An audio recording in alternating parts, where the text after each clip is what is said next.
Bandara Sultan Mahmud Badarudin II Palembang mulai membuka posko angkutan lebaran tahun 2023, ditandai apel kesiapsiagaan Jumat lalu.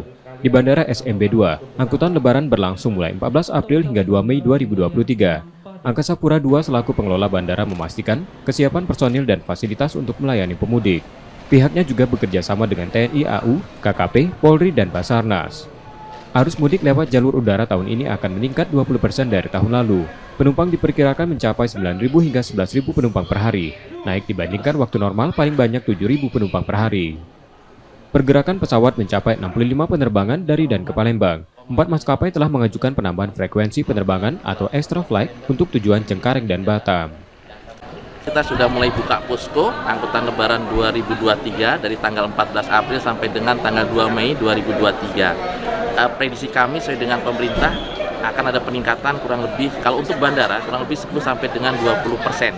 Kita hari ini sudah terlihat kepadatan yang mungkin ada lonjakan, kurang lebih lonjakannya masih mendekati normal dibandingkan dengan hari-hari sebelumnya. Dan tentunya kami prediksi tanggal 19 adalah puncak arus mudik, kemudian tanggal 25 dan tanggal 2 dan 30 adalah arus balik. Sepekan jelang Idul Fitri, pemudik sudah mulai berdatangan di Bandara Palembang. Pemudik mengaku sudah merasakan kenaikan tarif pesawat.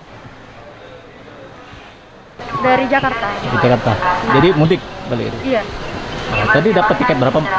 Tiketnya 1 juta. 1 juta, Mbak ya? Iya. Itu ada kenaikan, Mbak ya? Iya. Biasanya emang berapa? Apa? Biasanya berapa kalau Jakarta? Biasanya kalau lagi murahnya 700 gitu. Diperkirakan puncak arus mudik tahun ini akan terjadi mulai Rabu 19 April 2023. Rizky Nurmizan, Kompas TV, Palembang, Sumatera Selatan.